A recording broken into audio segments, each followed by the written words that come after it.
Welcome to the deep dive. Today we're diving into Egypt. Mm-hmm. Yes. So we're going to be going through everything from like the busy streets of Cairo all the way to those incredible wonders along the Nile. Right. And we're going to be extracting like the best, most compelling insights for you guys. It's really it's an amazing collection of observations, blending the historical context with the on-the-ground experience across all these different Egyptian places. Right. So, what stands out is that you really get to see these layers of history right in front of your eyes. Yeah, exactly. Like, think of this as like a curated exploration of Egypt's significance, right? Mm-hmm. Its deep historical roots, its vibrant present, like it's still going. Mm-hmm. And that constant interplay between the ancient and the modern, we're going for those aha moments. Right. Without, information overload. That's it. Okay, so let's dive right into Cairo.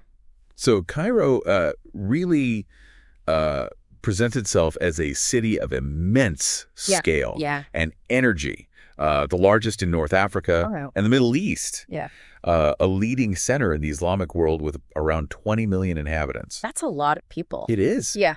What's striking is how you see these ancient marvels, right?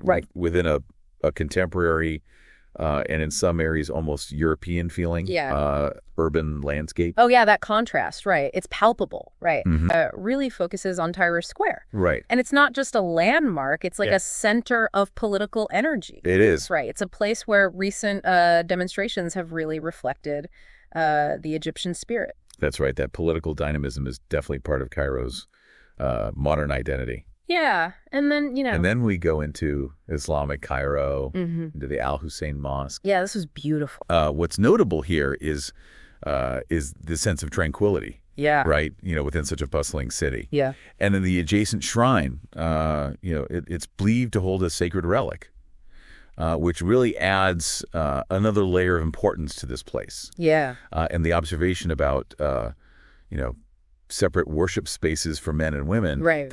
That's a key cultural detail. That's a good point.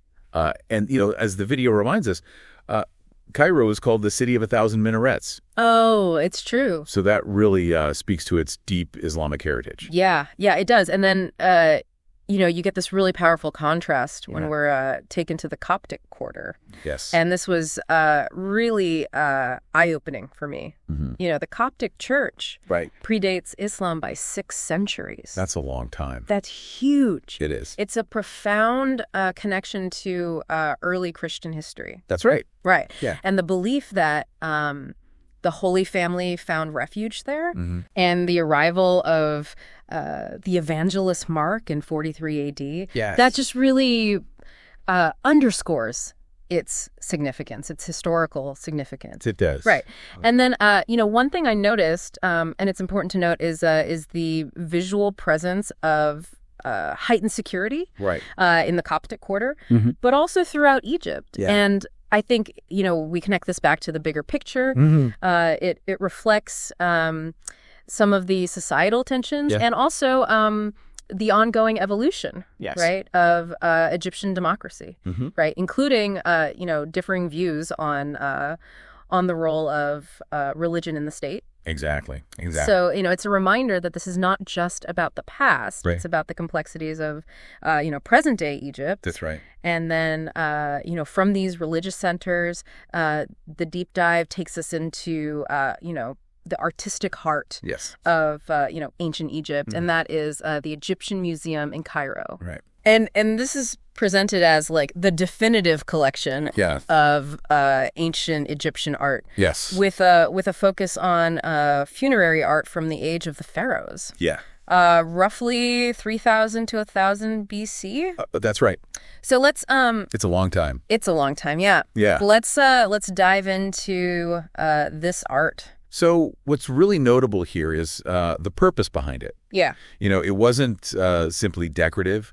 It was linked to ensuring the pharaoh's successful transition to the afterlife. The examples shown, the geese, which is possibly the oldest surviving painting. Really? The seated scribe, which is showing the status of the educated elite. Okay. And those statues of couples from tombs, they all speak to this preoccupation with the next world. With the next world, yeah. And the fact that these these delicate pieces survived for millennia in these, dry, dark tombs. That's right. It's just remarkable. That is remarkable. It shows how dedicated they were to preparing for eternity. Mm-hmm. And then, the video log, it also talks about this long period of stability, right? In ancient Egyptian art and society during those 2,000 years. It does. And it brings up the reign of Akhenaten, who introduced a form of monotheism around 1400 BC, and that stands out as a really significant, almost revolutionary departure from the norm, from what was the established tradition. Absolutely. So you have this artistic stability over 2 millennia, with Akhenaten as the main exception. Really, it highlights how entrenched their societal and religious framework was. It makes Akhenaten's brief monotheistic period all the more remarkable. It does. It's like a fleeting glimpse of potential change against this, really conservative backdrop. That's exactly it, yeah. Yeah, and then, of course, And, of course, no visit to the Egyptian Museum would be complete without... I was waiting for this. Without King Tut. King Tut. The name itself just conjures up these images of ancient splendor and, the sheer opulence of his artifacts, like his coffin, his jewelry. It's dazzling. It's incredible. Yeah. And then the video log, it points out the symbolism, right? Yep. Woven into the jewelry. And it's so rich. It's like the scarab representing rebirth and existence, the sun disk, the cobra and vulture together representing Upper and Lower Egypt. The unified Egypt? Unified Egypt, right, yeah, alongside the Ankh, the symbol of life. Right. So it's like each piece carries this profound message about, his hopes for the afterlife. Right, and the detail about the alabaster box holding his organs, protected by those 4 goddesses, again, illustrates that intense focus on, preservation and safeguarding for that journey beyond death. Yeah, absolutely. And then, of course, you have the iconic gold mask. Oh, yeah, that gold mask. 24 pounds of solid gold. Solid gold. Can you imagine? It's incredible, right? Yeah. And its purpose, to help the soul recognize the body, that's powerful. Yeah. And the cobra and vulture on that mask, representing that unification of Egypt, really underscores Tutankhamun's royal status. It does. It really does. Yeah. Okay. And from those quiet halls of the museum, the deep dive transports us to the vibrant energy of modern Cairo. Yes. Specifically Khan al-Khalili. Yes. This medieval bazaar, it sounds like such an immersive experience. It is. It was a former caravanserai. Which was, essentially a roadside inn for travelers. Yes. And a Turkish bazaar with centuries of history. And now it's this major draw for visitors. Exactly. And the atmosphere is key here. Right. The lively sounds, the colorful sights, the eager merchants, and that almost unspoken tradition of bargaining. Right. Yeah. It's like a cultural interaction. It is. Navigating that dance of negotiation. It is. It's like a game, right? Right. Gives this great advice about approaching it with a sense of fun. That's right. And not to feel pressured. Right. Yeah. So it sets the right mindset. It does. Yeah. For exploring the market. Yeah. But the exploration of Cairo, it goes beyond the tourist spots. It does. Ventures into the Islamic quarter. Yes. Offering glimpses into everyday life. And this is where you really sense the rhythm of the city. Yeah. Right. The tuk-tuk zipping through the narrow streets. Yeah. The craftsmanship on display. The detailed work of tombstone chiseling. Yeah. The delicate process of kanafe making. Wow. It really creates a picture. Of daily life. Yeah, and and they talk about the street food, like koshery and pita bread with falafel. Right. And also this really interesting detail about the government subsidy on bread. Yes. It really, grounds the experience in the economic realities of many people living in Cairo. That's right. Yeah. And then the video log points out this stark contrast, right, between the wealthier and less privileged areas, including those gated social clubs. Yes. It highlights the socioeconomic disparities. It does. Within the city. Yeah. Right. So it's a reminder that Cairo, for all its ancient grandeur, is a living, evolving city facing its own contemporary challenges. Absolutely. That's right. And then we get this wonderful taste of Egyptian cuisine with the home cooked meal. Yeah, that was a fantastic. There was a fantastic culinary window. It was. We had moussaka, right, stuffed vine leaves, okra with tomato sauce, Egyptian beef with onion sauce, rokak. Yeah. The spread. Yeah. And the connection made to Greek cuisine with moussaka and stuffed grape leaves. Right. Really highlights those shared Mediterranean roots. Yeah, those culinary roots. Culinary roots, yeah. And then, multilingualism in international schools. Yes. And family movie night. It's just like these charming glimpses into modern Egyptian family life. It really is. Yeah, it's a nice touch. Yeah, and then leaving the urban sprawl of Cairo takes us to the iconic Giza pyramids. Yes. And these are, like, without a doubt, the defining images of Egypt. They are. It reminds us of their original purpose, which was tombs for these powerful pharaohs who believed they could, like, literally bring their earthly possessions with them into the afterlife. That's right. And these pyramids, they are just monumental. They are monumental achievements. Yeah, and the Pyramid of Cheops, the only remaining wonder of the ancient world. Yes. It stands as this testament to their incredible ambition and engineering capabilities. Yeah, it's just the dimensions, 700 feet long on each side. That's huge. And just the estimated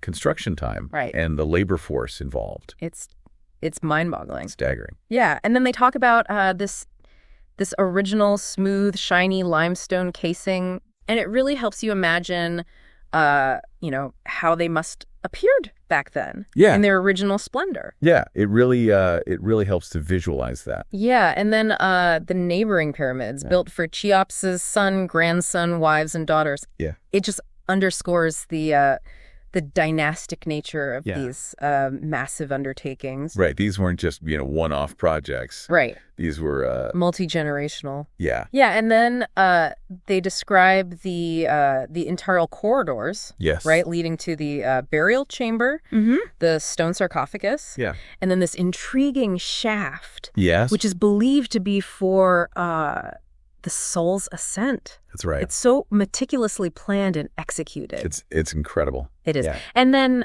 standing guard nearby, of course, is the enigmatic Sphinx. The Sphinx is so captivating, isn't it? It is. It's so mysterious. Yeah, it's contemporary with the pyramids. Real. Carved directly from this single massive rock outcrop. Wow. And the symbolism, the lion's body representing strength. Right. The head of a king or god, embodying wisdom. Right. And it faces the rising sun. The rising sun. Yeah, it's this potent image. It is. Connecting earthly power with the celestial realm. Yeah, it's powerful. Yeah. Okay, so now we've explored Cairo and Giza, and our journey heads north to the Mediterranean coast, and to the city of Alexandria. Alexandria. And immediately conveys this different atmosphere, right? It's a coastal city with this European flavor. Yes, it's presented as Egypt's second largest city. Wow. A major Mediterranean port.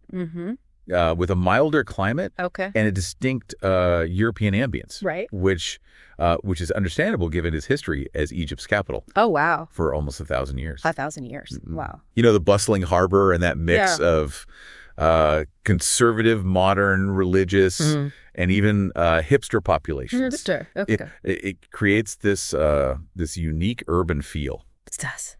However, the video also points out that, its chaotic energy can even surpass that of many European cities. Wow. So it's even more. It's quite something. Okay. So it's a fascinating mix. It is. But, given its history, it's surprising to learn how little remains of ancient Alexandria above ground, aside from this Roman theater. Yeah. It goes into its impressive past, right? Mm-hmm. It's founding by Alexander the Great in 331 BC. Mm-hmm. And its rise to prominence, rivaling Rome. Under Queen Cleopatra. Mm-hmm. And then, St. Mark's role in bringing Christianity to Egypt. Mm-hmm. It's a lot. It's a lot of history. Yeah, and what's particularly striking is that, you have this recounting of the tragic loss of the Great Library, a true center of ancient knowledge. Yeah. And also the awe-inspiring lighthouse, which were both just iconic symbols of the ancient world. Right, and that lighthouse, it guided ships for 15 centuries. It did. Before it was destroyed by an earthquake. Yes, it was huge. Wow. It was, they say it was maybe 450 feet tall. Wow, that's tall. And, ships could see its light from 35 miles away. 35 miles. Mm-hmm. So it really was this beacon. It was. For sailors. Yeah. And then there's this detail about the 15th century fortress. Right. Possibly being constructed from stones that were salvaged from the lighthouse. Yeah, that's right. So that's... so it's like this... It's pretty amazing. Yeah, this, this tangible link to that lost wonder. Yeah, it is. But, Alexandria's, intellectual spirit clearly endured. It did, yeah. And we see this in the modern library that was built in 2001. Yeah. And the outside walls are inscribed with alphabets from around the world. Yes. It's a beautiful symbol of its continued pursuit of knowledge. It's wonderful. Symbol. It is. Yeah. Talks about the city's 19th century resurgence, with all this foreign influence. Right. It resulted in, some of that Art Deco architecture. Right. And European-style boulevards. Yeah. And then, it describes, present-day Alexandria as this large, densely populated Egyptian metropolis. Yeah. And, it's that ebb and flow. It's a characteristic of many ancient port cities. It is. But the depiction of, modern Alexandria as this vibrant Egyptian metropolis, it's really a realistic view of its present day identity. It is, and then the journey takes us into the everyday life of Alexandria, right? Into its markets. Into the markets, yeah. Yeah. Yeah. And these ramshackle. Yeah, they are ramshackle. Yeah. But they're incredible, not just for the goods, right? But for that sense of community. Yeah. That strong sense of community that seems to permeate the atmosphere. And the experience, they talk about enjoying shisha with a local friend, Tarek, in a traditional setting. Yeah. It really brings that social aspect to life. It does, yeah. They explain what shisha is, the different names for it, the flavored tobacco. Right. And they give you a little reminder about the nicotine content. Yeah, that's good. So it's, a balanced view. But, the emphasis is on its social role. Yeah. As a way to relax, to connect with friends. Yeah.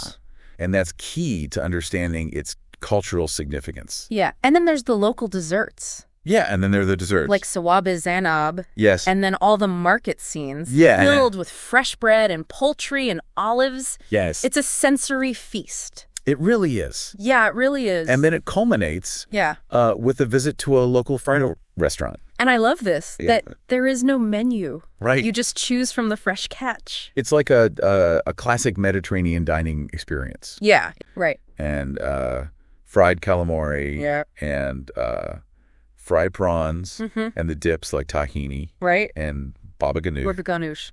Which they describe as made with eggplant, herbs, and dill. Right. So it highlights those shared culinary traditions of the region. It does. And then there's that playful note about how different countries claim these dishes as their own. Right. It's like this friendly, Mediterranean rivalry. Yeah, like, it's ours. Exactly. Yeah, okay. Yeah. So from the coastal charm of Alexandria, the deep dive takes us, further south. Yes. Back up the Nile to Luxor, the ancient Thebes of the pharaohs. Yeah.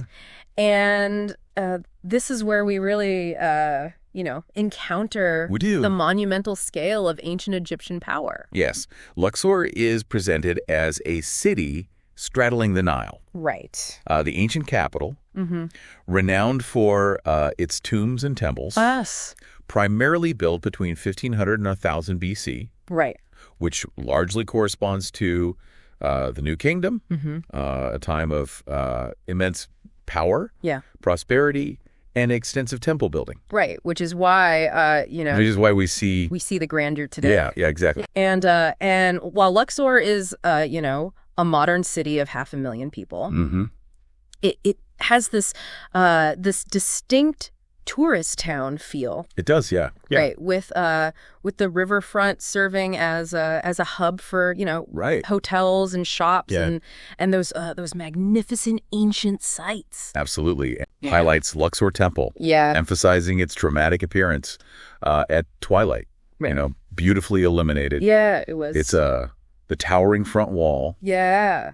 And the history of those obelisks. Right. One still standing, and its twin now in Paris. In Paris. Yeah. Wow. Really set the scene. It does, yeah. And the fact that this temple, built around 1300 BC, was a site for sacred rituals, not general public worship, that's interesting. Expert speaker.